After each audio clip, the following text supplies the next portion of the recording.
안녕하세요. 기독교 청년들에 의한 기독교 청년들을 위한 기상청입니다.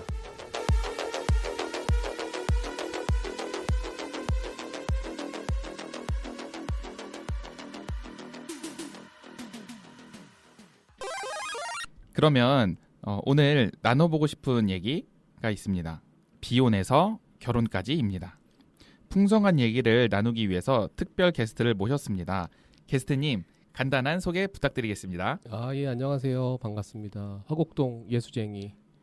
오늘 기쁜 마음으로 불러주셔서 오늘 좀 가벼운 발걸음으로 왔습니다. 네, 정말 반갑습니다. 박수 한번 칠까요? 박수. 닉네임부터 강력합니다. 화곡동 예수쟁이. 목소리에 꿀 받으셨네요. 그러니까요. 감사합니다. 네. 이게 그냥 제가 게스트 분이라서 오늘 처음 뵈고, 그리고 밖에서 목소리를 들었을 때랑 이 마이크로 듣는 목소리가 훨씬 더 좋으신 것 같아요. 과찬이십니다. 칭찬해 주셔서 또.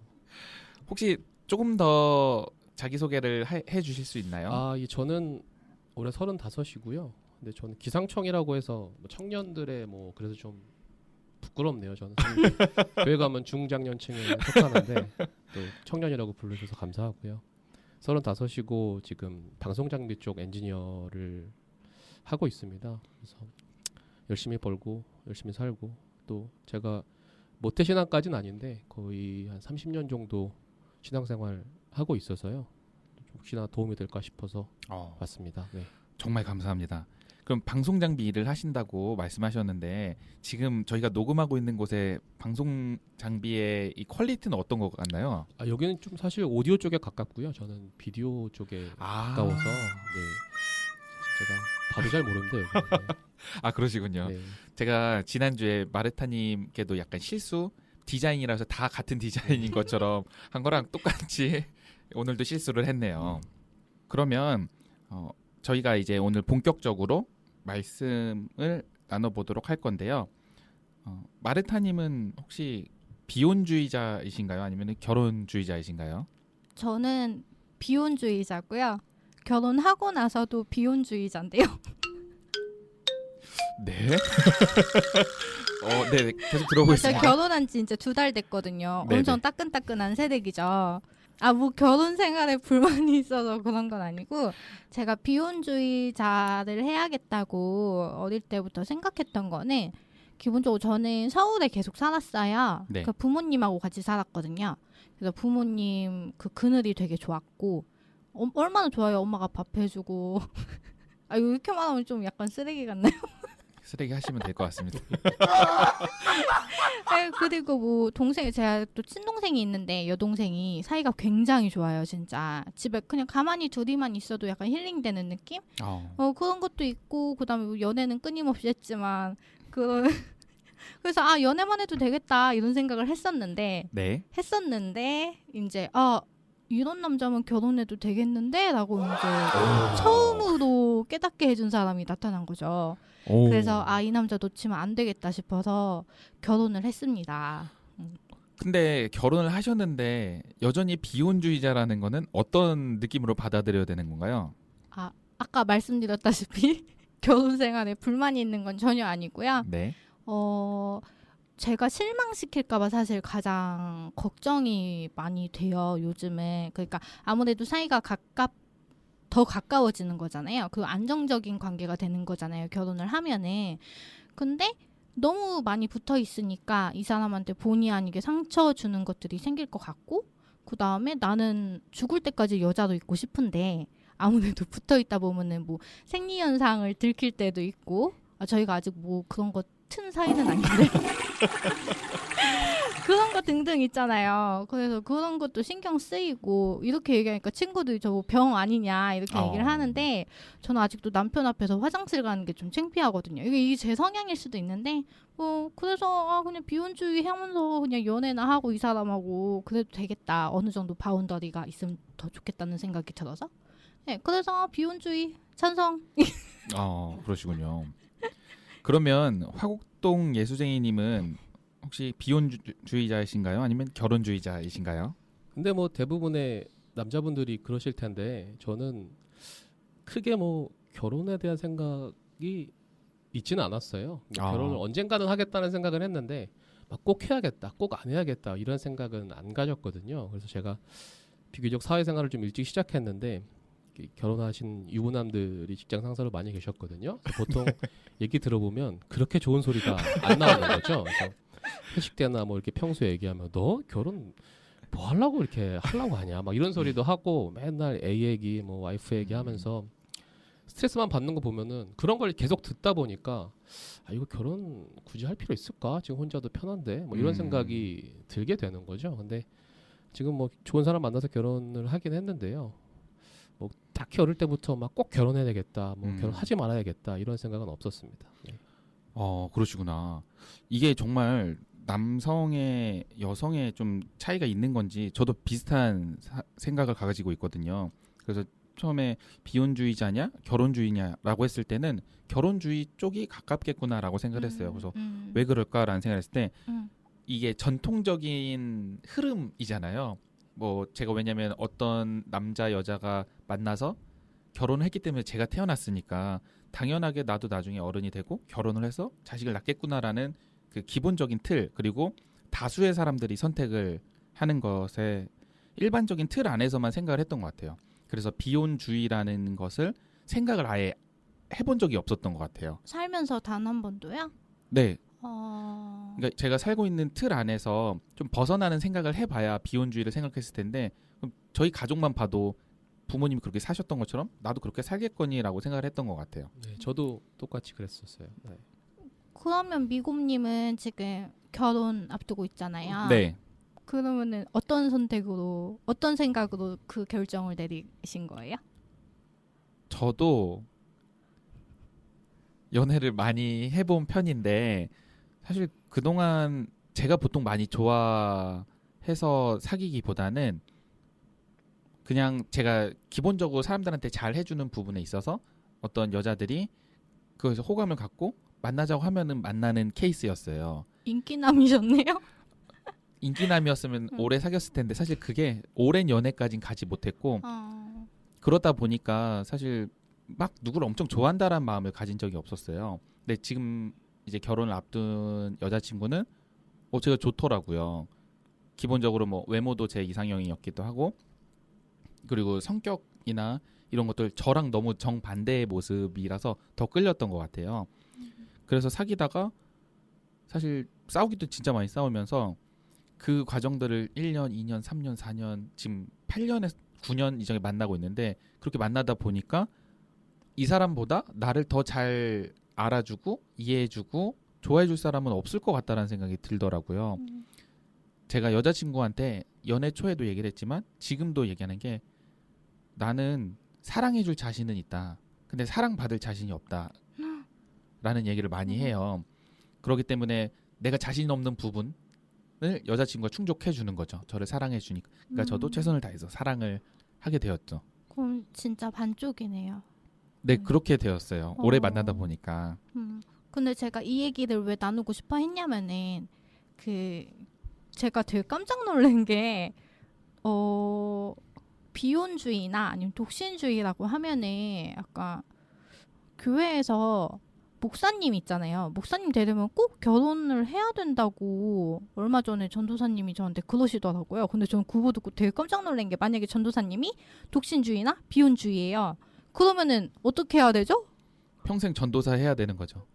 근데 제가 알기로는 모든 교단이 그러진 않은데 거의 대부분의 교단이 결혼을 해야 목사 안수를 해주는 걸 알고 있어요. 근데 그게 어떤 이유 때문에 그러는지 전 그게 갑자기 궁금해지는 거예요. 이게 만약에 비혼으로 산다거나 독신으로 산다 그러면은 그 교회 공동체 안에서 뭔가 비정상으로 보이기 때문에 그렇게 판단을 하는 걸까? 그런 걸까요? 제가 들었던 거는 자기 가정을 꾸리고 자기 가정을 이렇게 해봐야 성도들도 자기 가족처럼 할 수 있다라고 들었어요. 근데 제가 어쨌든 어떤 한 분한테 들은 거라서 이게 진짜인지는 모르겠는데 목사님이었나? 아무튼 그쪽에 계신 분이 그렇게 설명을 해줬었어요. 그러면은 결혼 얘기가 나왔으니까 제가 또 엄청 궁금했던 게 배우자 기도인데 저는 살면서 단 한 번도 배우자 기도를 해본 적이 없거든요. 뭐 비혼주의라서 그런 걸 수도 있는데 그러니까 지금의 남편을 두고 그 기도는 해본 적이 있어요. 제가 만약에 이 사람에게 올 바른 짝이라면은 이 사람의 부족함을 채워줄 수 있는 반쪽이라면은 그리고 이 사람이 내 부족함을 채워줄 수 있다면은 계속 이대로 순탄하게 가게 해주시고 아니면은 빨리 깨주세요라고 제가 기도는 한 적이 있었는데 막 구체적으로 막 어떤 사람 만나게 해주세요. 그러니까 되게 추상적으로 뭐 어떤 사람 뭐 다정한 사람 돈 많은 사람 만나게 해주세요 이런 배우자 기도는 한 적이 없었거든요. 근데 생각보다 배우자 기도하시는 분들이 많더라고요. 미곰님이나 아니면은 화곡동 예수쟁이님은 해보신 적 있으세요? 저는 뭐 배우자에 대한 기도라기보다는 그냥 이제 좋은 사람 만나게 해주세요 정도의 이제 가벼운 정도는 했었는데 이제 설교가 기도는 구체적이어야 된다 이런 얘기가 있더라고요. 근데 저는 이제 설명이 안 되는 거죠. 그냥 좋은 사람이 좋은 사람이지 뭘 외모는 어떻고 몸매는 어떻고 뭐 성격은 어떻고 뭐 이렇게까지 구구절절히 얘기하면서까지는 또 하기 싫은 거죠. 기도가 좀 속물처럼 보이고. 그래서 이제 안 했었는데 저희 어머님이 권사님이시고 아버지가 장로님이시니까 어려서부터 굉장히 얘기를 많이 들었어요. 우리는 너의 배우자를 두고 지금 수십 년 동안 기도를 해왔던 사람들이기 때문에 너는 분명히 좋은 짝을 만나서 결혼을 하게 될 거다. 그래서 저는 그냥 그렇게 듣고 자랐으니까 그런 줄 알았는데 얘기가 이제 그 좋은 사람에 대해서 도대체 어떻게 기도를 하셨냐 물어보니까 이제 제가 듣기로는 어떤 대기업 회장 딸이랑 결혼할 수 있게 해달라고 기도를 했다는 거예요. 네네네. 저희 부모님이지만 이 양반들은 지금 돈에 약간 그런 거죠. 그래서 약간 이상하다 생각했는데 결론적으로는 뭐 기도가 이루어지진 않았죠. 네, 그렇지만 행복하게는 살고 있습니다. 아 그렇군요. 네. 그러면은 화곡동 예수재님은 배우자를 위한 기도를 한 적은 없으신 거죠? 예, 구체적으로 하진 않았습니다. 네. 저는 해봤어요. 초기에 지금 여자친구 만나고 있는 초기에 했었는데 한 달, 두 달 제가 그 시기에 교회를 다니고 하나님을 만나기 시작했어요. 그 시기랑 비슷해요. 여자친구를 만난 시기가 교회에서 만나기도 했고.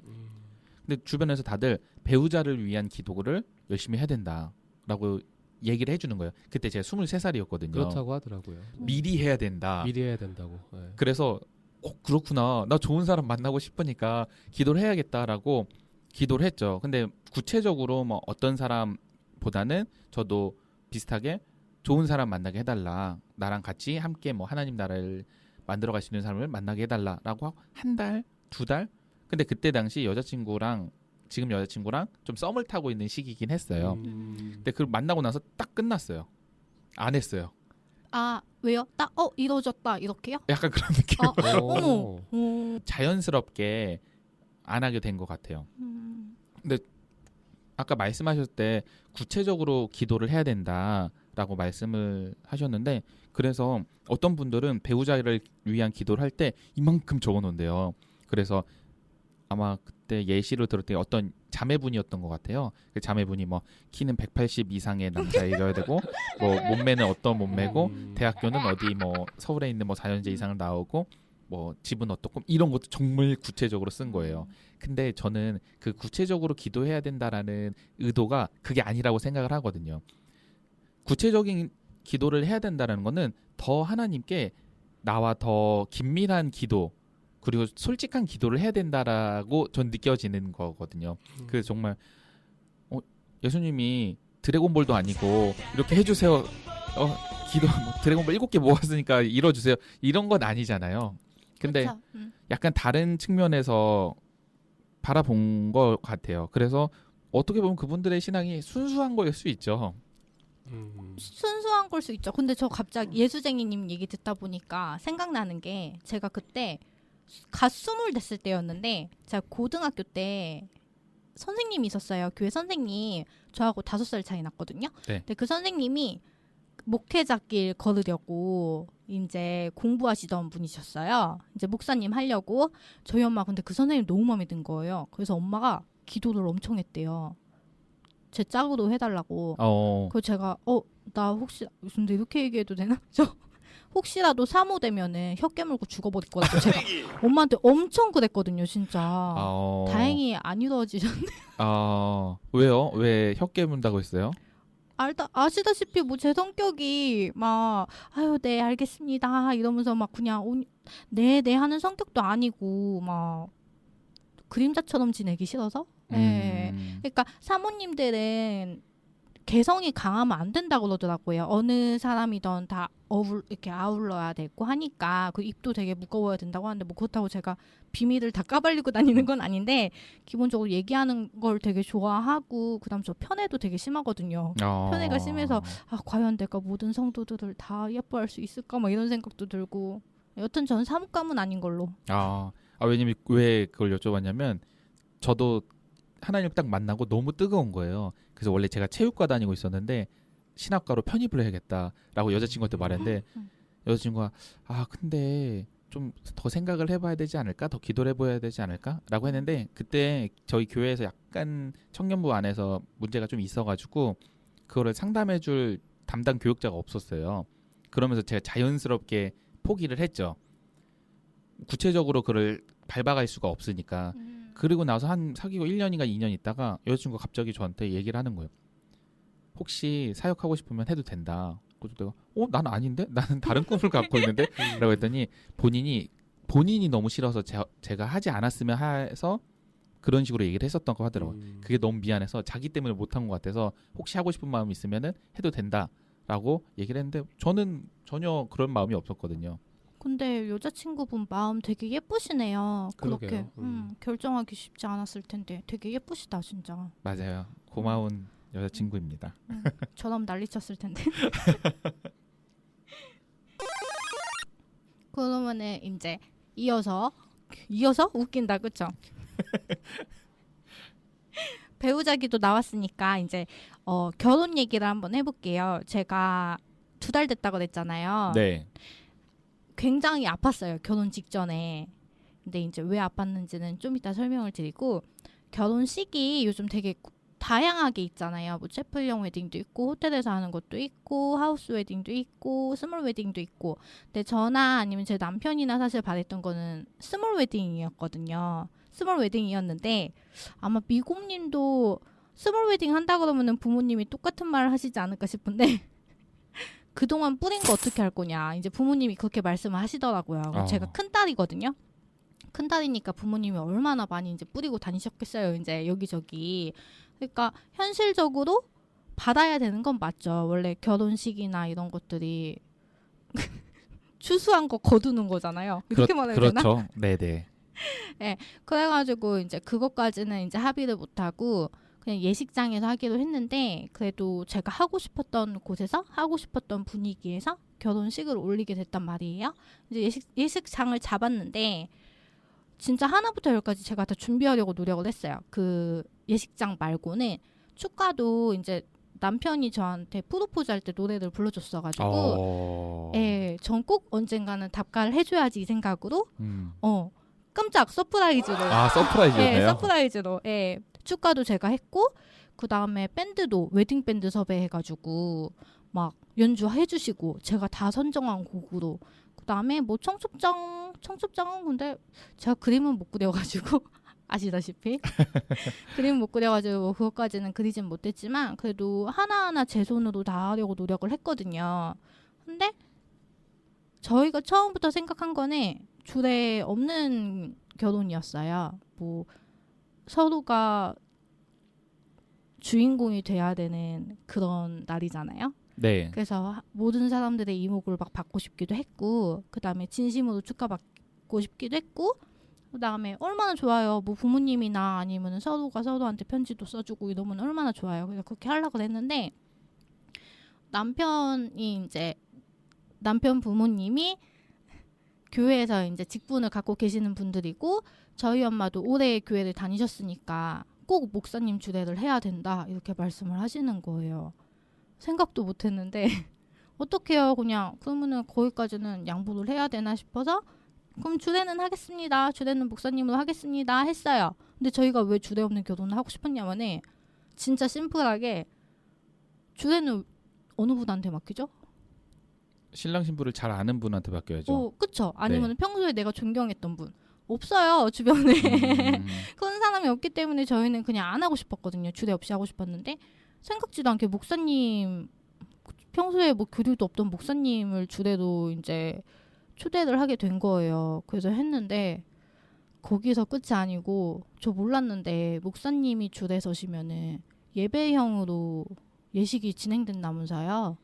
그렇게도 할 수 있고 음. 그냥 목사님이 기도만 해줄 수도 있고 아니면은 주례만 할 수도 있고 그러니까 그거는 선택할 수가 있는 걸 알고 있어요. 선택할 수 있어요? 예배 형식으로 할 건지 아니면 그냥 주례만 목사님한테 부탁을 할 건지. 저희는 의도하고 상관없이 사실 예배 형식으로 하게 됐거든요. 그 제가 울고불고 며칠 동안 난리를 치고 해서 아팠어요. 그러면 주례가 결정이 된 게 목사님으로 주례를 하게 되게 결정된 게 며칠 전이었던 거예요? 본격적으로 진행할 때부터 이제 그랬던 것 같아요. 그래서 궁금한 거는 주례 없는 결혼 하고 싶으세요? 아니면은 목사님이 주례 서시고 예배 형식으로 하고 싶으세요? 저는 둘 중에 정답은 없는 것 같아요. 근데 그 본인 취향이 있을 거 아니에요? 저는 취향은 없고 아까 말씀드렸던 것처럼 신랑 신부를 잘 아는 분이 주례를 하는 게 맞다였어요. 물론 먼저 말씀을 드리면 저는 결국 목사님께서 주례를 하세요.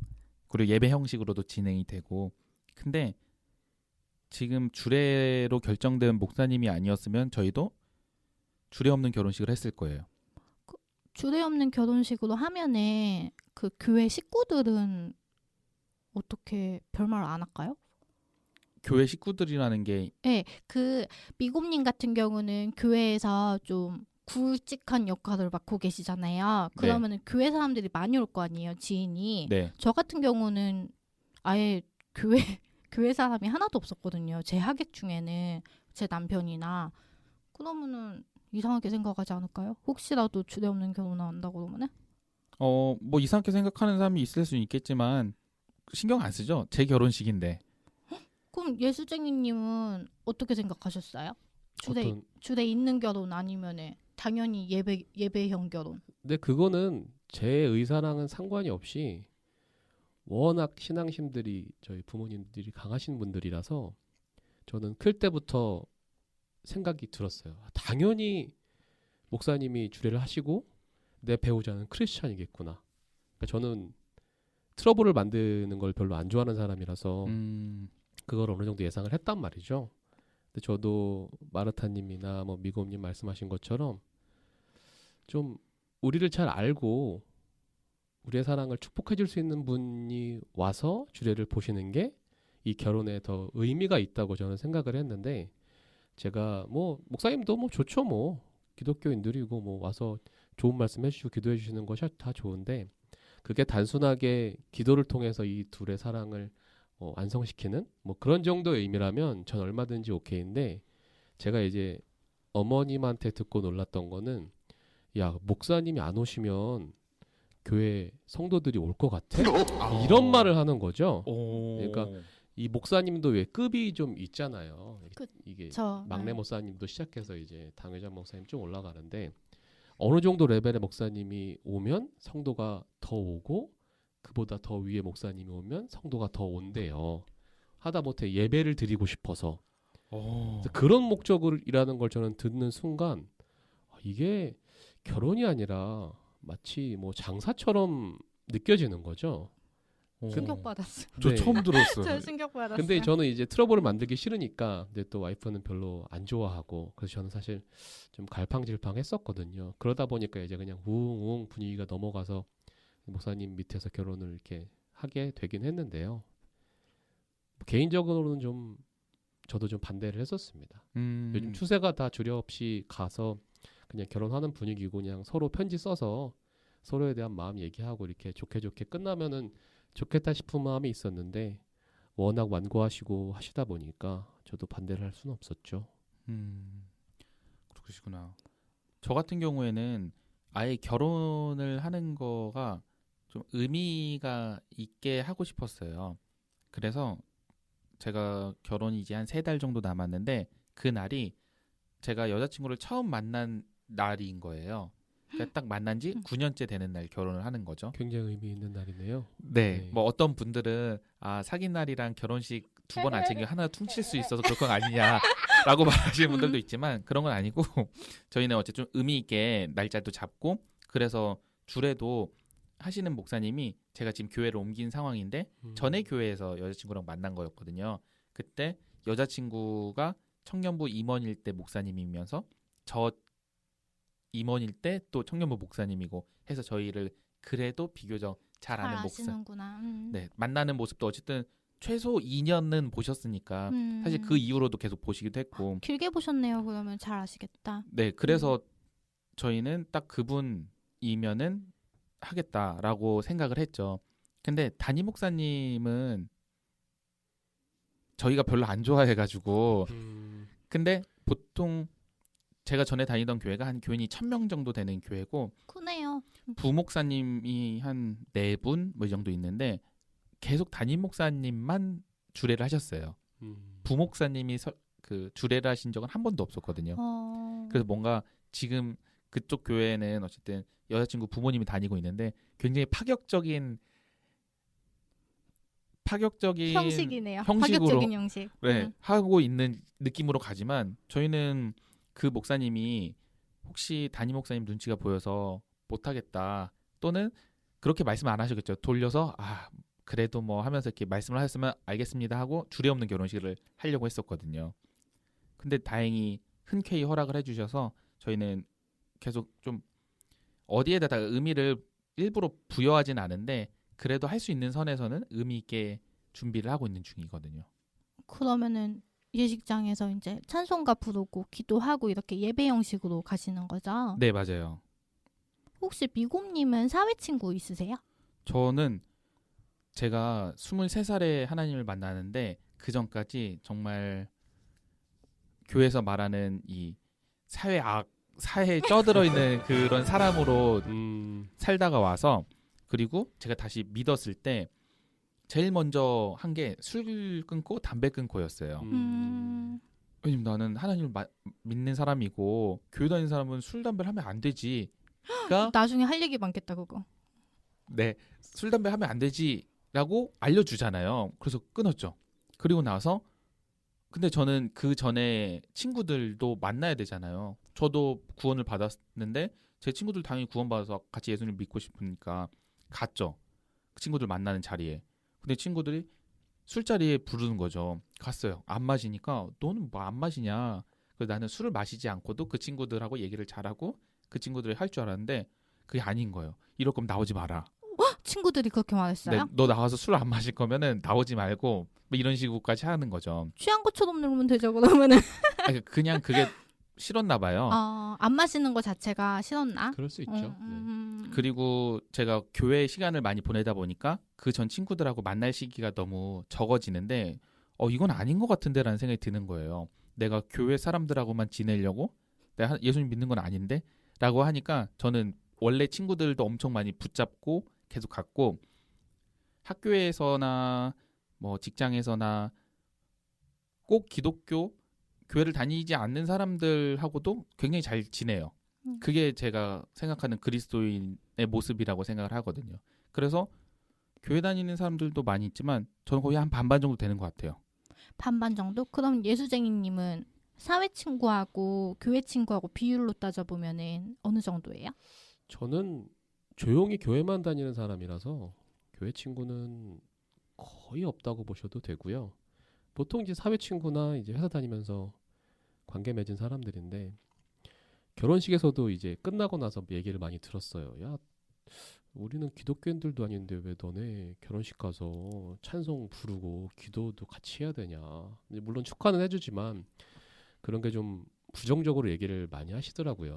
대놓고는 얘기 안 하시는데 이제 뒤로 조금 좀 그랬다 이런 식으로 얘기를 하셔가지고 근데 이제 아이러니한 거는 거의 부모님 손님들이 당연히 많으셔가지고 한 80%는 다 성도님들이셨어요. 네.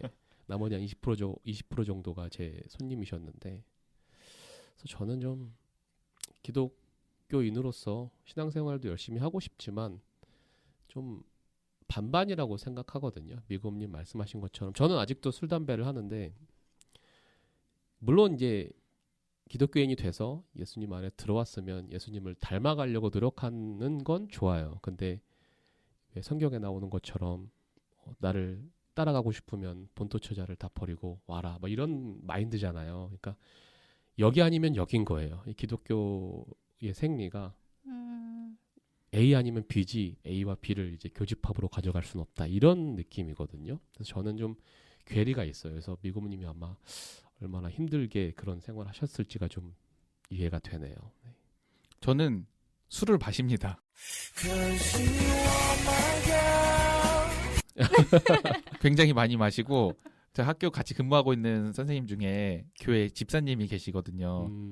그분이 말씀하시기로 그래 교회 다니는 사람이 먹을 수 있는데 그렇게 끝까지 먹는 사람이 어딨냐라고 저한테 해요. 그거 이제 합리적 설명이 꽤 많아요. 일단 포도주로 퉁치면은 술 얘기는 끝나거든요. 예수님도 포도주 드셨는데 왜 술이 못 돼서 이런 것부터 시작해서 술은 마실 수 있는데 취해서 이제 자기 제어가 안 되는 정도까지 마시는 게 안 된다. 뭐 이런 걸로 설명이 좀 되더라고요. 그래서 뭐 절제만 할 수 있으면 저는 크게 뭐 그게 뭐 죄악이라고 생각지는 않아요. 그러니까 사실 제가 기상청 1, 2화를 들으시면 계속 술 얘기가 나오거든요. 왜냐하면 1화 같은 경우에는 대학생으로 지내는 친구가 나왔고 2화에서는 아예 믿지 않은 비기독교인을 데리고 와서 얘기를 했었거든요. 근데 그 친구가 얘기하는 것도 결국 술, 담배 이 부분 때문에 장벽이 높아진 것에 대해서 얘기를 했거든요.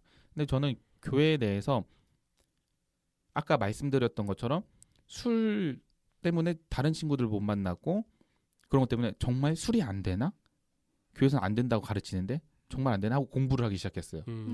설교 찾아보고 뭐 여기 목사님한테 물어보고 저기 목사님한테 물어보고 해서 공부를 해보니까 전혀 그런 건 아니었어요. 그래서 저희 담임 목사님 전해교회 담임 목사님이 좀 유머러스한 스타일이세요. 담임 목사님이 이거 2화에서도 얘기를 했던 건데 담임 목사님이 어떤 청년이 와서 목사님 술 마시면 천국 못 갑니까? 담배 피면 천국 못 갑니까? 라고 물어봤을 때 아니다 갈 수 있다 다만 좀 빨리 갈 수 있다 라고 설명을 하셨었어요. 그러니까 구원의 문제하고는 다르지만 뭐 뒷말은 그리스도인이라면 그래도 안 하는 게 좋다라는 식으로 생각을 하시는 것 같아요. 말씀을 하시기로. 하지만 저는 그게 구원과 직결되지 않았으면 한 명이라도 그 영혼들을 구하려면은 오히려 술을 좀 활용을 해서 데려오면 어떨까라는 생각을 했거든요. 나쁘지 않네요. 그래서 저는 교회에서 술 잘 마시기 캠페인을 한번 해야 되지 않을까. 뭐 술 섞어 먹지 말고 1차만 먹고 몇 시에 들어가고 술 먹고 이상한 데 가지 말고 뭐 이런 것들을 적극적으로 알려야 되지 않을까라는 생각까지 하고 있는 사람이거든요. 일리가 상당히 있네요. 네. 그래서 제가 이런 얘기하면 교회 시험 드는 친구들이 있거든요. 왜냐면 절대 안 된다 그러고 생각하는 그렇게 믿는 친구들이 많으니까.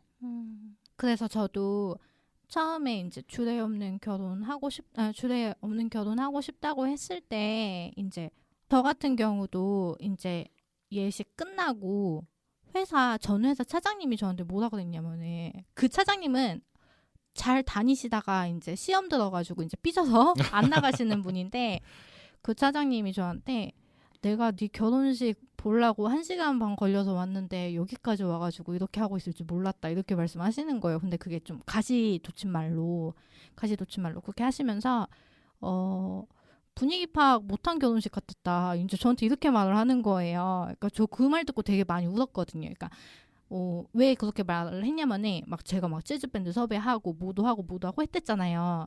그래서 그 차장님은 얘가 진짜 자기 이야기도 꾸미고 싶었구나. 결혼식을 이제 제가 결혼 어렵게 결정을 했으니까 그래서 그랬나 보다라고 생각을 했는데 막상 오니까 막 경건하게 진짜 막 찬송 3곡인가 이제 불러야 되고 목사님도 막 기도를 막 2-3번씩 이제 하시고 하니까 이제 당황스러우셨나 봐요. 그러니까 저하고 목사님하고 따로는 거죠. 그러니까 분위기가. 그래가지고 이제 오신 하객분들도 약간 제 친구들 같은 경우는 어떤 분위기야? 뭐 자유로운 분위기야? 아니면 경건한 분위기였어? 이런 우스갯소리도 하더라고요. 그래서 굳이 저같이 예배 결혼 안 바라는 사람도 있는데 꼭 그런 걸 고수를 하셔야 될까라는 아쉬움이 있었죠. 근데 제가 이것 때문에 찾아보니까 경악할 만한 기사가 하나 있었어요. 이게 기사가 뜬 건데 아마 미국님도 아실걸요? 그 고신에서 주례 없는 결혼식이란 하나님 없는 결혼식을 의미하며 이와 같은 결혼식을 추구하는 이들은 본질적으로 실천적 무신론자라고 했다는 거죠, 이제. 근데 제가 이걸 보고서는 약간 왜 반감이 들었냐면은 분명히 해둘 거는 제가 주례 없는 결혼을 하고 싶었다 그래가지고 하나님을 부정한다거나 뭐 저희 부부의 만남을 이제 하나님이 축복을 안 해주실 거라고 생각을 안 했기 때문이거든요. 아니 근데 꼭 그렇게 따지면은 혼인신고하러 갈 때 그때도 목사님 와가지고 예배드려야 되고 뭐 무슨 행사마다 와가지고 막 예배드리고 이렇게 해야 되는 거 아니에요? 그때마다 하나님이 함께 하실 거니까. 그러면은 제가 만약에 주례 없는 결혼을 했다고 쳐야 그럼 그때 하나님이 과연 저희와 함께 안 하셨을까? 저는 그런 이제 의문도 드는 거죠. 근데 이 얘기를 제가 얼마 전에 단톡방에서 했는데 이게 생각보다 제 말에 공감을 못 하시는 분들이 좀 계시더라고요. 그러니까 제가 기독교 방에서 이제 기독교 단톡방에서 거기에서 이제 이 얘기를 했는데 주례 없는 결혼하고 싶었다 했는데 이거 가지고도 이제 의견이 되게 분분한 거예요. 저는 솔직히 한 과반수 이상이 제 의견에 공감을 해주실 거라고 생각을 했거든요. 왜냐면은 그분들이 되게 진보적인 크리스찬이잖아요. 그래서 공감을 해주시지 않을까 했는데 이거 가지고도 되게 의견이 분분해가지고 조금 놀랬거든요. 아, 내가 진짜 진성빨개 싶기도 하고. 사실 예장 고시는 제가 알기로 굉장히 보수적인 교단으로 알고 있어서요. 그러니까 보수적인 교단이 어디냐 하면 제일 먼저 저는 머릿속에 고신이라고 생각이 드는데 근데 전 보수적인 편은 아니지만 보수적인 거를 존중을 하거든요. 왜냐하면 우리가 옛 것을 어느 정도 지켜야 되잖아요. 그 지키는 역할을 보수적인 교단에서 한다고 생각을 하는데 저는 그 뉴스를 보고 좀 황당했어요. 그러니까 어쨌든 목사님들끼리 모여가지고 그런 결론을 내린 거잖아요. 그 말씀을 하신 분뿐만 아니라 많은 그쵸, 사람들이 그런 공감을 하셨으니까. 그런 것을 어쨌든 교단 차원에서 얘기를 한 건데 저는 어떤 생각이 들었냐면 목사님들은 본인이 대제사장 정도 된다고 생각을 하나? 라는 생각이 드는 거예요. 사실 우리가 믿고 있는 개신교는 만인제사장서를 믿는 우리 한 명 한 명이 다 제사장인 거잖아요. 근데 본인은 완전 슈퍼 울트라 제사장이어서 내가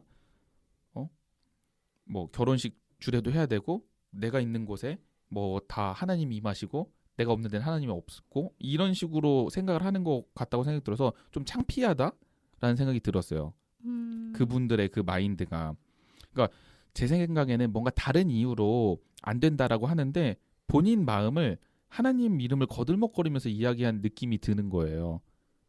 뭐 100% 공감하진 않지만 목사님이 줄에 서서 사례비 받아야 되는데 자꾸 사례비 줄어드니까 뭐 이런 식으로 얘기가 나온 거다. 그런 얘기 있었죠. 라고 할 정도로 뭐 확실히 그건 뭐 100% 공감하진 않지만 그래서 저는 오히려 그 고신파 목사님들이 더 이상하게 하나님을 믿고 있는 게 아닌가? 이거는 보수적인 걸 떠나서 이상하다고 생각이 들었어요.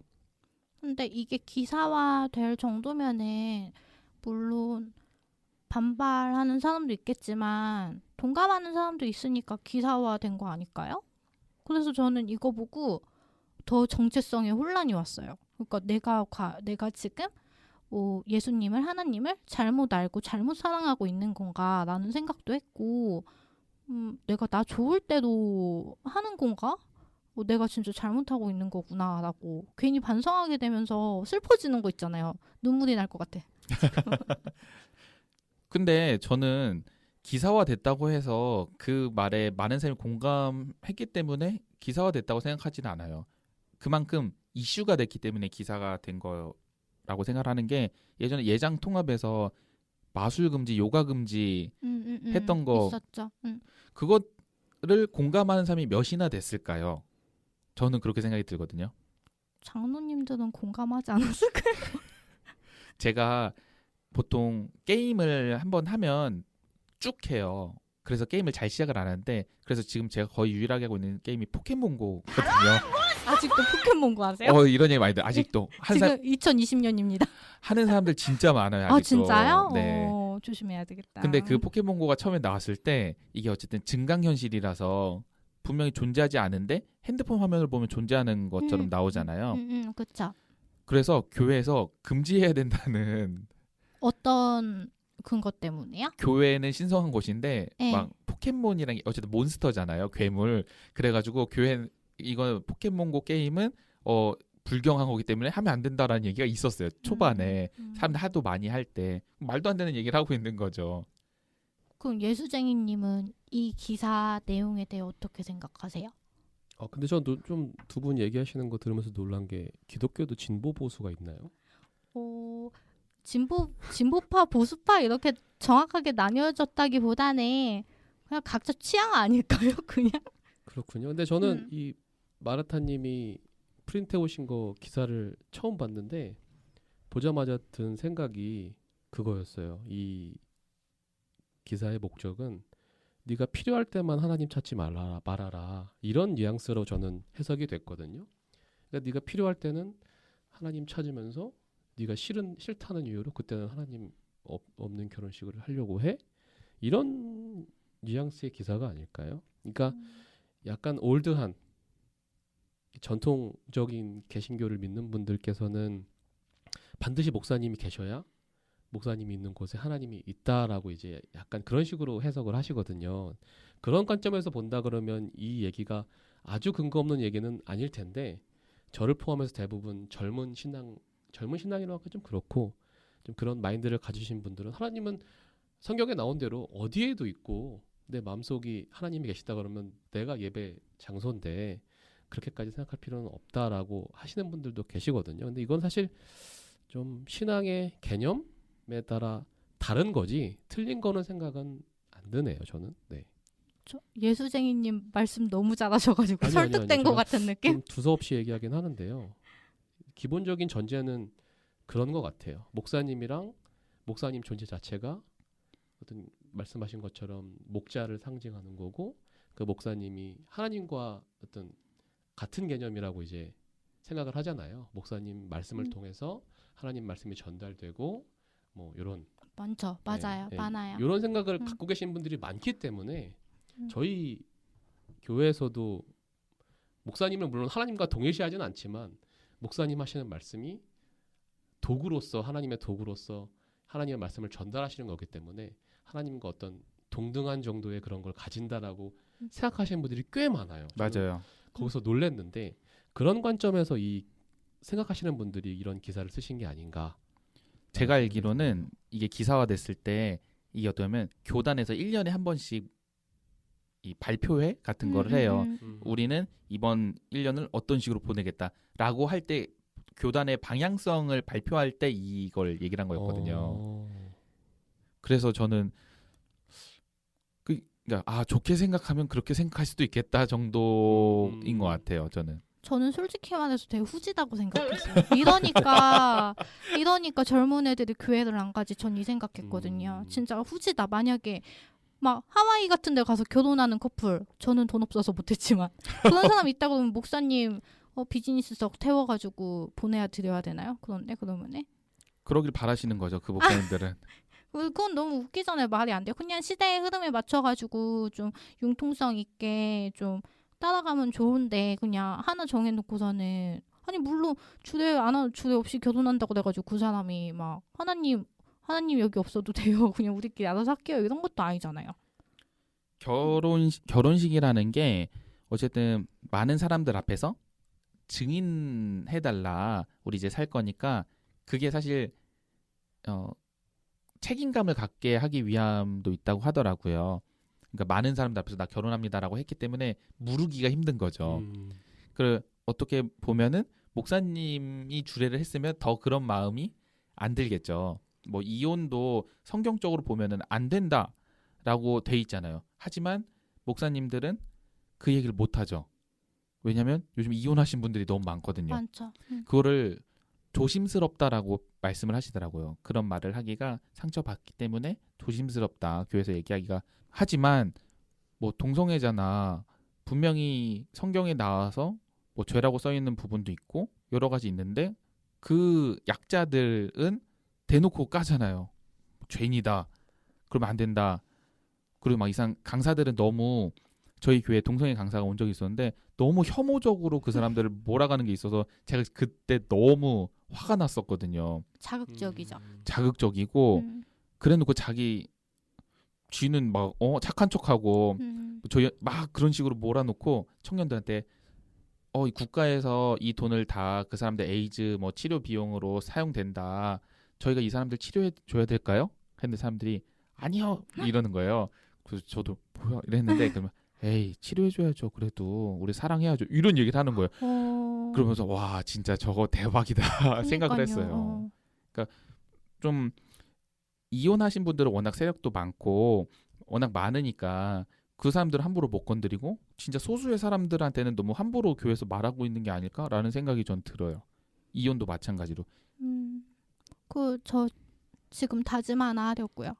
제가 겁이 진짜 많거든요. 겁이 많아서 놀이기구도 잘 못 타요. 그리고 저는 나이가 30 중반인데도 운전면허도 없거든요. 어허. 딸 생각도 사실 없었는데 제가 만약 운전면허를 따게 된다면 큰 결심을 하고 그 다음에 하나님의 도우심이 있으셨겠죠? 그렇게 마음 먹기까지? 그쵸? 그럼 저는 그때 목사님을 불러서 예배를 드리겠습니다. 아 차에서요?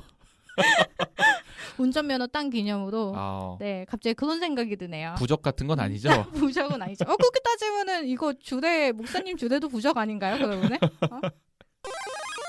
자, 그러면 이제 뭐 주례 없는 결혼이던 목사님이 계신 홀리한 예배식 결혼이던 무사히 치렀어요. 근데 이곰님처럼 같은 교회 다니시죠 지금? 네, 같은 교회 다녀요. 같은 교회 다니시면서 이제 결혼으로 발전한 케이스는 계속 그 교회를 다니게 되겠지만 뭐 각자 다른 종교를 갖고 있었는데 이제 한쪽으로 편입이 된다든지 아니면은 뭐 무신론자였는데 이제 뭐 땡겨가지고 이제 같이 교회를 다니게 된다든지 아니면 각자 다른 교회를 다니는 상태에서 결혼을 해가지고 이제 한 교회를 선택을 해야 된다. 그때 이제 어떤 걸 중점으로 교회를 찾으면 좋을까라는 고민을 해요. 제가 요즘 하거든요. 어떤 교회를 찾아야 될까요? 대형 교회? 뭐 제가 답을 하기 전에 두 분께 한번 질문을 드리고 싶은 게 우리가 종교라는 것을 믿는 것 그것의 목적은 혹시 뭐라고 생각을 하세요? 목적이요? 네. 부귀영화. 어이가 없네요. 진짜. 제가 이래가지고 남 목사님한테 한번 혼났어요. 네.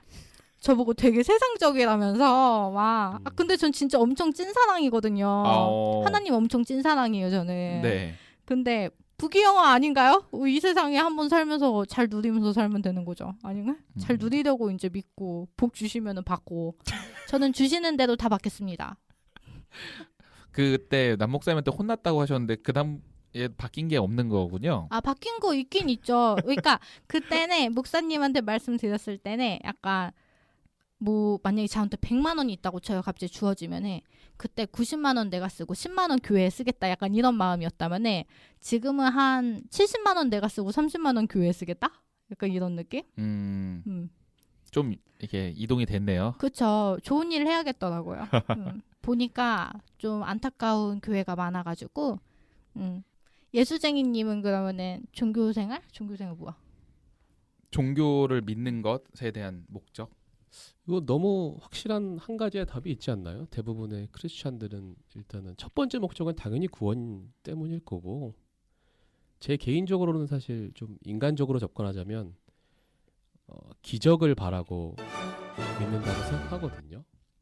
그래서 저는 저희 부모님도 그렇고 우리 교회에서도 그렇고 제가 항상 기적을 바란다고 얘기를 하면 가장 큰 이유가 오직 신만이 할 수 있는 거잖아요. 기적은 인간은 할 수 없고 근데 그렇게 기적을 바라면 안 된대요. 왜냐하면 아주 재밌는 예로 감나무 밑에서 입을 벌리고 있으면 자동으로 감이 떨어져 내 입에 쏙 들어와서 달콤한 감을 먹는 거예요. 그게 기적이잖아요. 근데 그러면 안 된대요. 네가 한 80은 해야 나머지 20만큼의 기적을 하나님 주심으로써 100이 완성된다는 거죠. 감나무에 걸어가고 감나무를 흔들고 정확한 위치에 감나무 밑에서 입을 벌리고 있으면 기적적으로 그 안 떨어질 감이 떨어져서 네 입에 들어온다. 저는 그 설교를 듣자마자 내가 생각하던 기적은 저런 게 아닌데 라는 생각이 드는 거죠. 성경에 나오는 것처럼 뭐 바다가 갈라지고 죽은 사람이 살아나고 뭐 안진뱅이가 일어나고 이런 게 기적이지. 그래서 저는 사실 그 이후로는 기적을 바라지 않고 오직 구원만 바라보고 신앙생활을 한다고 말씀드리고 싶네요. 네. 네, 어떻게 하다 보니까 얘기가 좀 깊어졌는데 죄송합니다. 예.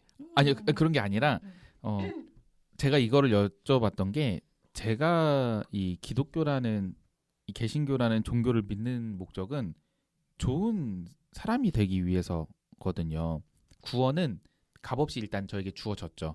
믿음으로써. 근데 그렇다고 하신다면은 뭐 불교도 그렇고 뭐 이슬람교도 그렇고 다 기본적으로 좋은 사람이 되기 위한 과정을 만드는 거거든요. 근데 특별하게 기독교를 생각하신 이유가 있으신가요? 그래서 제가 말씀드린 게 종교의 목적을 말씀을 드렸던 거거든요. 종교의 목적. 네, 종교라는 것의 목적은 말씀하신 것처럼 불교, 이슬람교, 뭐 기독교 전부 다 좋은 사람이 되는 거고 제가 기독교를 선택한 이유는 제가 사실 선택한 건 아니거든요. 살아온 환경이 교회를 가게끔 환경이 구성이 되어 있었고 그리고 자연스럽게 교회를 다니게 되면서 물론 한번 튕겨져 나갔다 돌아오긴 했지만 전 그것이 기적이라고 생각을 해요. 나갔다가 들어오신 거? 아니 기독교라는 바운더리 네. 안에서 네. 제가 믿어지게 된 것도 기적이라고 생각을 하거든요. 그래서 제가 이 말씀을 드렸던 게 그래서 우리가 좋은 인간이 되기 위함이라고 생각을 해서 예를 들어서 교회를 어디를 고른다 그리고 또는 뭐 어떤 종교를 따른다라는 것들을 하려면 결혼 전에 먼저 합의가 돼야 된다고 생각을 해요. 그렇죠. 전 늦었네요. 물론 같은 개신교인으로는 어느 교회를 선택할 수 있는 거? 이거는 결혼하고 나서 해도 충분하다고 봐요. 근데 다른 종교나 뭐 기독교인이지만 예를 들어 천주교, 개신교 다를 수 있는데 종교라는 게 사실 삶 속에서 엄청 중요한 거잖아요. 근데 결혼도 엄청 중요한 거잖아요. 그러니까 합의가 되지 않으면은 정말 그 중요한 결혼이 파혼이 될 수도 있는 거잖아요. 그렇죠. 그렇기 때문에 결혼하기 전에 좀 합의를 보는 게 맞다고 생각해서 다시 그 좋은 인간으로서 살기 위하기 때문에 어느 교회를 가든 어느 종교를 따르든 결정하는 것이 가장 중요한 것은 어떻게 우리가 좋은 인간이 될 수 있는가가 목적이 돼야 된다고 생각해요. 미곰님 의견은 그러면 좋은 인간이 돼야 된다? 그러니까 예를 들면은 결혼이라는 게 한 사람과 한 사람이 만나서 두 사람이 되는 게 아니라 한 가정과 가정이 만나는 거라고 하잖아요. 그래서 한쪽 집 부모님은 무조건 우리 집 교회, 우리 교회 다녀야 된다라고 말씀을 해요. 한쪽 분은 우리는 상관없어 라고 생각을 하면 무조건 와야 된다는 그 교회를 가는 게 사실 그 가정 안에서 평화를 위해서. 평화가 있는 거잖아요. 왜냐면 크게 뭐 죽고 사는 문제 아니니까 그 부분에 있어서는 평화롭게 가는 게 맞잖아요. 그러니까 우리가 좋은 인간이 된다라는 거는 어쨌든 정의와 평화와 생명을 위해서 개신교인들이 그 목적을 가는 것처럼 만약 그 상황이라면 그런 거겠지만 예를 들어서 아무 조건 없이 부부 둘이 다닐 교회를 정한다라고 하면은 둘이 잘 합의를 해야겠죠. 예를 들면 각자 가지고 있는 그 공동체에 중요한 게 있잖아요. 나는 집에서 가까운 곳이 좋다. 나는 주차 공간이 넓은 곳이 좋다. 말씀이 좋은 곳이 좋다. 큰 교회가 좋다. 작은 교회가 좋다. 이건 다를 수 있다고 생각을 하거든요. 그래서 그 부분에 대해서 서로 나누면서 근데 중요한 거는 여기서 내가 추구하는 공동체의 모습이 정확히 있어요. 그렇다고 무조건 이것만 해야 돼. 너가 무조건 따라야 돼. 라는 것이 아니라 둘이 같이 조금씩 양보하고 합의해야 되는 과정이 필요하다고 보는 것 같아요. 그래서 툭 터놓고 어떤 공동체가 원하는지를 일단은 같이 뭐 적어놓으면 좋겠죠.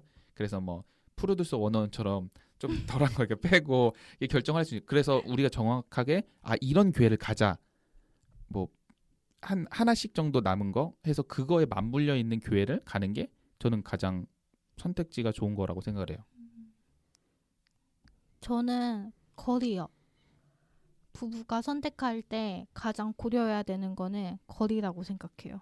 교회가 집에 가까운, 네, 집에서 가까운. 그건 되게 중요한 게 그건 교회뿐만 아니라 헬스장도 집 앞에 있는 데 다녀야 되지 멀리 있으면 운동 안 하고 뭐든 그러다고 생각해요 저는. 근데 저는 결혼하기 전엔 사실 목사님 보고 가야 된다고 생각을 했거든요. 제가 3주 전에 큐티를 했단 말이에요. 근데 그때 제가 큐티하면서 깨달은 게 내가 목사님을 의지하는 걸까? 아니면 하나님을 의지하는 걸까? 라는 생각을 진지하게 했어요. 왜냐하면 제가 어떤 목사님을 좀 존경하게 됐는데 그 목사님 때문에 그 교회를 몇 번 출석을 했거든요. 출석을 했는데 내가 이 목사님 아니면 안 되는 이유는 또 뭘까라는 생각이 들면서 나는 이 목사님을 위해서 주일에 내 시간을 드리고 싶은 건가 아니면 하나님을 위해서 내 시간을 드리고 싶은 건가 라는 생각까지 가니까 좋은 신앙생활이 아닌가라는 생각이 들면서 그래서 이제 결혼하고 남편과 함께 찾아야 되는 교회는 좀 가까운 교회로 가야겠다라는 생각이 갑자기 들었어요. 저는 교회 선택할 때 중요한 게 거리라고 생각을 하는데 물론 예배 출석이라 그러나요? 네. 출석이 돼서는 안 되지만 그럼에도 불구하고 지속성이라고 생각을 하거든요.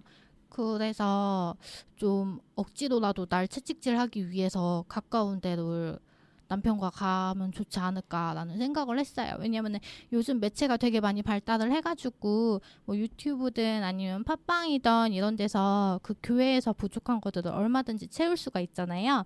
왜 그 목사님 말씀이 설교가 매주 달진 않을 거란 말이에요. 그러니까 우선 주일은 주일대로 이제 경건하고 신실하게 드리고 거기서 못 채우는 거는 다른 매체로 이제 채우면 되지 않나. 그래서 저는 우선 가까운 데라고 생각을 했어요. 그럼 예수쟁이님은 어떻게 생각하세요? 저는 뭐 교회가 그렇게 중요하다고 생각은 안 들어요. 물론 가까우면 좋고 목사님이 설교를 유창하시게 하셔가지고 매일 은혜 받는다면 좋겠지만, 그러니까 제가 배워온 것들은 네가 교회가 멀다고 가기 싫은 게 아니라 네 믿음이 떨어져서 그런 마음이 생기는 거야. 그리고 네가 은혜를 못 받은 건 목사님이 설교를 제대로 못 하셔서가 아니고 네가 기도로 충분히 예배를 준비하지 않아서 그런 거야. 이런 어떤 개인의 어떤 그런 믿음 그런 걸로 항상 단련을 받아왔거든요. 그래서 그런 생각을 계속 하다 보니까 거리가 중요한 게 아니고 목사님이 무슨 말씀하시는지 중요한 게 아니고 내가 항상 기도로서 준비를 하고 하나님께 다가가고자 노력한다 그러면 내가 어딜 가든 늘 은혜를 받을 준비가 되어 있지 않나. 물론 가까우면 좋겠죠. 네. 그런 생각을 무의식적으로라도 하게 되더라고요. 저는. 네. 저는 지금 예수쟁이님 보면서 드는 생각이 굉장히 스파르타식으로 교육을 받으신 것 같은 느낌이랄까요? 배울 게 많겠어요, 제가. 저는 이게 신앙생활도 어찌됐든 사람의 성향에 따라서 다른 가르침이 필요하다고 생각을 해요. 예를 들어서 우리가 수능 공부를 하는 친구가 있어요. 수학을 가르쳐야 돼. 근데 얘는 엄청 빡세게 너 정말 이번에 대학 못 가면 인생 망하는 거 알지?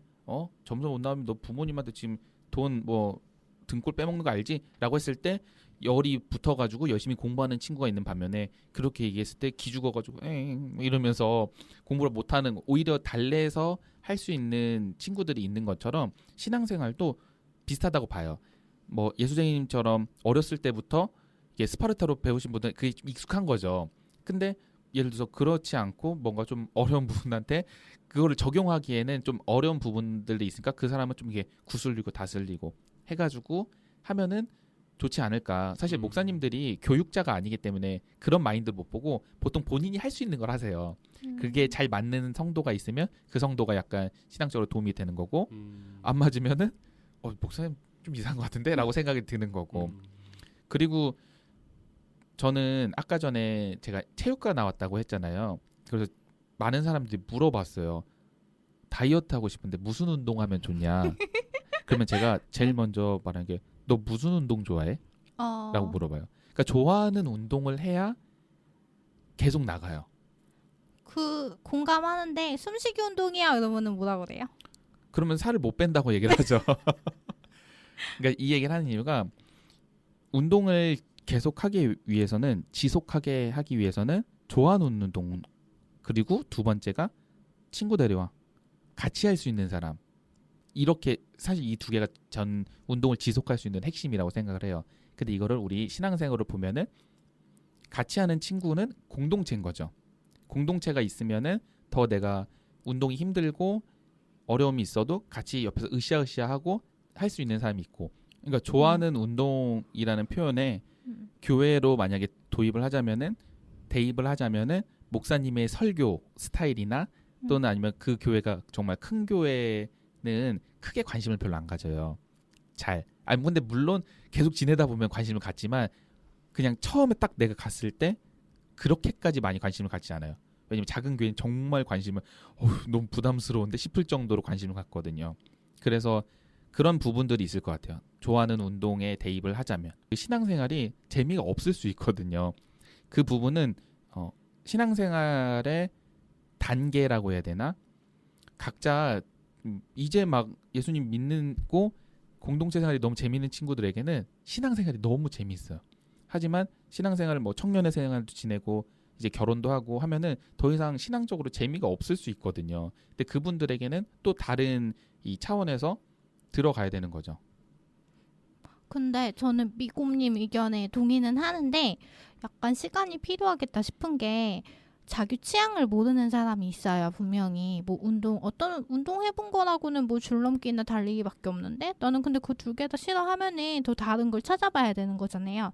그러면은 뭐 교회를 찾는 조건에 대해서도 저는 자기가 좋아하는 바를 구체적으로 알게 되면은 그때 좀 구체적으로 확실히 알 수 있지 않을까. 조금 시간이 필요한 방법 아닐까라는 생각이 드네요.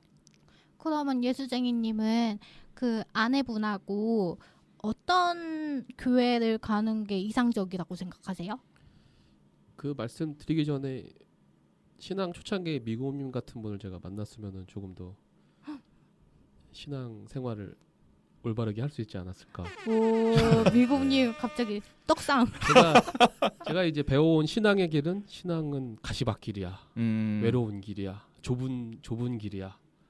그러니까 즐거움 따위는 없고 오직 그분만을 바라보며 달려와야 돼. 이런 거였거든요. 그러니까 무슨 신앙생활에서 즐거움을 찾고 뭐 이런 거는 좀 아예 상상도 못하는 개념이었죠. 근데 저는 제가 큰 주관이 없고 교회 선택에 있어서 뭔가 원하는 게 크게 없다 보니까 만약에 이제 배우자랑 같이 교회를 찾는다 그러면 그냥 배우자가 원하는 쪽으로 가게 될 것 같아요. 그래서 가서 한번 들어보고 목사님 말씀 괜찮네? 그럼 뭐 계속 다닐 수도 있는 거고 또 다니다가 보니까 약간 좀 목사님께서 이상한 길로 빠지시는 것 같아. 그럼 뭐 다른 데 한번 나가보고 뭐 그러는 거죠. 근데 그런 것 자체가 사실 제가 결혼하면서 아예 새로운 방향으로 가는 게 저는 한 교회를 거의 30년을 다녔다 보니까 제가 이제 다른 교회를 좀 가고 싶었던 적이 있거든요. 매일 1시간만씩 교회 다니기가 진짜 쉽지 않거든요. 꼭두 새벽같이 일어나서 일요일 날 얼마나 쉬고 싶겠어요. 진짜 대단하시다. 그래서 그렇게 갔었는데 한번 아주 큰 용기를 내서 제 딴에는 저는 목사님 설교하시는 게 좀 저한테 좀 어려운 것 같고 가까운 쪽 교회 한번 우연히 가보니까 뭐 말씀도 참 좋고 좋더라. 또 설교도 금방 끝나시더라. 그래서 말씀드렸더니 그날 이제 쫓겨날 뻔했죠. 무슨 소리를 하는 거냐. 교회는 다니던 데를 다녀야 되고 우리 목사님이 최고니까 그런 소리 하지 마. 그래서 저는 그렇군요. 이게 분란을 만들고 싶지 않았어요. 제가 괜히 여기서 아니야 막 이래버리면 또 괜히 일이 커지니까 네, 알겠습니다. 그러고 다녔는데 이 결혼을 하고 이제 저도 이제 독립된 개체로 이제 와이프랑 같이 있다 보니까 뭐 그런 기회도 생기고 뭐 재밌는 거죠 뭐.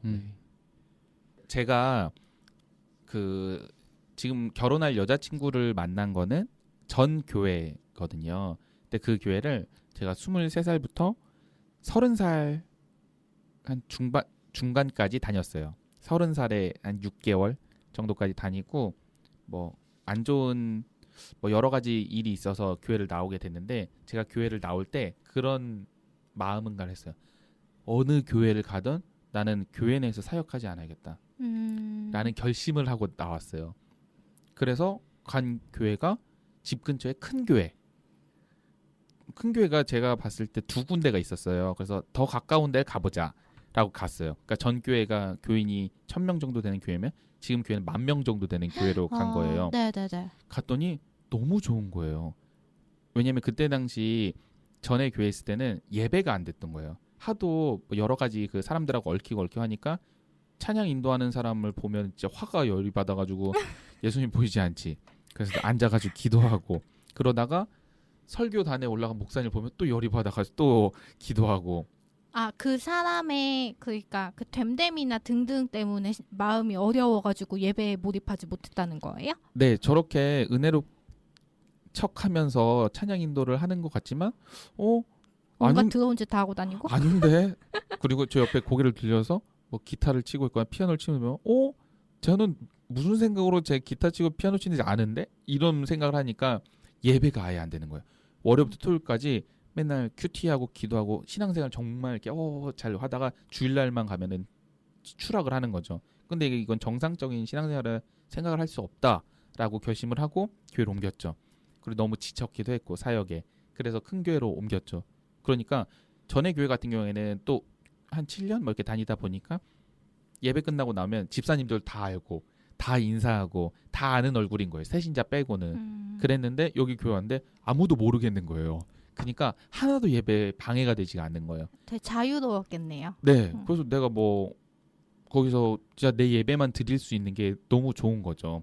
근데 물론 그러고 나서 뭐 걔가 집어러 뭐 어디 안 준다고 물론 금방 또 사역을 하게 되었지만 근데 그 과정에 있으면서 신앙의 성숙함이 좀 많이 따랐던 것 같아요. 전에 교회 있을 때는 좀 우물한 개구리였거든요. 그 교회 신앙생활이 그게 다인 줄 알았어요. 근데 나와 보니까 그렇지 않네. 받아들여지지가 않아요. 본인들의 다른 생각에 대해서. 그러니까 제가 다른 생각을 하면 넌 이상한 놈이야 식으로 얘기를 하는 거죠. 근데 지금 다니는 교회가 굉장히 보수적인 교회예요. 청년들도 거의 보수적인 청년들이 훨씬 많아요. 그런데 저는 그렇지 않거든요. 물론 처음 가서는 그런 것들을 잘 안 비쳤는데 조금씩 빨갱이가 나왔구나. 보여주고 있는데 그거를 인정을 해주는 거예요. 그렇게 생각할 수 있겠다. 오. 그런 부분으로서도 볼 수 있네. 마음이 열려 있네요. 그러면 그분들은? 그러니까 제가 막 예를 들어서 목사님 설교 그날 들었고 끝나고 나서 구역 모임 해서 구역 모임 딱 나눠주잖아요. 구역장이 나눠주고 막 다른 친구도 얘기하는데 제가 나는 좀 다르게 생각이 드는데 하면서 다른 얘기를 하면 전에 교회에서는 진짜 싫어했거든요. 목사님이 그렇게 얘기했으면 그런 거야 라는 식으로 얘기를 했는데 제가 근데 그러네 그렇게도 생각할 수 있네 라는 얘기를 하는 거예요. 그래서 물론 여기는 굉장히 보수적이지만 그래도 제가 이상한 놈으로 쫓겨나진 않아요 지금. 그러니까 그럼에도 불구하고 어쨌든 건강한 모임에 지금 속해 계신 거잖아요. 건강한 저는 공동체에. 그렇게 생각합니다. 그럼 저 갑자기 질문이 생각이 난 게 미곰님은 새신자 많이 만나세요? 지금이요? 네. 거의 만날 수 없어요. 만날 수 없어요? 왜냐면 저희가 청년부가 5개로 나눠져 있어요. 네네네. 나이대별로 청년부가 4개가 나눠져 있고 네. 새신자 청년부가 따로 있어요. 그러면은 새 교회에 출석을 하잖아요. 네. 그러면은 막 어디서 왔어요? 어떻게 왔어요? 이렇게 막 연락을 해주고 하는 게 좋으세요? 아니면은 그냥 알아서 예배 다니세요 하고 그냥 이렇게 놔두는 게 좋으세요? 그냥 방목하는 게 좋으세요? 두 분 다. 저는 적당히. 적당히? 적당히가 제일 어려운 건데. 예수쟁이님은요? 저는 신경 좀 껐으면 좋겠어요. 막 전화해서 막 형제님 오늘 왜 안 오셨어요? 어릴 이런 거? 때부터 물론 뭐 어린 아이의 신앙을 이끌어주기 위해서 담당 교사님들이 붙고 뭐 그래서 뭐 그런 건 알겠는데 극성 맞은 이 누나들이 많았어요. 그래서 전화 와서 저는 예배 끝나고 예배만 드리고 가고 싶은데 야 이거 이따 모임 있는데 참석해 뭐 그러고 막 밥 먹고 가 막 그러니까 저는 물론 뭐 호의로 하는 거는 아는데 굉장히 부담스럽더라고요. 나는 그냥 예배만 드리러 와서 예배를 드리고 끝났으니까 가면 되는데 가서 이게 무슨 또 모임을 요구하고 뭐가 있으면 또 같이 그걸 참석하길 바라고 물론 이제 그걸 교우의 차원으로서 이제 같이 이제 협동적인 그런 거를 끌어내기 위해서 그런 거라는 마음은 이해하는데 저는 그런 걸 별로 즐기는 사람이 아니거든요. 그런 거에 있어서 더 이렇게 그런 걸 느끼는 사람이 아니어가지고 그냥 제가 한번 얘기를 한번 했었어요. 누나한테 누나 마음은 알겠는데 나 그냥 예배만 드리고 가고 싶어. 그랬더니 되게 서운해하는 거죠. 야, 나는 좋은 마음으로 너 이렇게 밥도 먹이고 이렇게 같이 교우 관계도 하려고 같이 신앙생활하면 얼마나 좋니? 뭐 그러는데 저는 그게 점점 부담스러워지니까 결국에는 제가 먼저 전화를 안 받고 막 카톡도 본의 아니게 차단하고 막 그렇게 되더라고요. 그 미곰님이 말하는 적당히는 어느 선이에요? 저는 예를 들어서 예수쟁이님한테 그 누나가 다가갔잖아요. 근데 예수쟁이님이 한두 번 그랬다고 그 누나한테 말했을 거라고 생각하지 않아요. 너무 반복이 되니까 이젠 좀 그만했으면 좋겠다 해서 얘기를 했는데 한두 번 정도로 얘가 내가 이렇게 연락하는 게 불편하구나라는 걸 느끼면 일단 손을 떼는 게 맞다고 봐요. 그리고 나서 뭐 요즘 카톡에 뭐 생일 뜨고 하면은 그런 거리를 만드는 거죠. 명분을 만들어서 생일 축하해, 잘 지내, 요즘에 어떻게 교회 한번 놀러 와, 이 정도까지 할 수 있잖아요. 가끔씩. 되게 노련하다.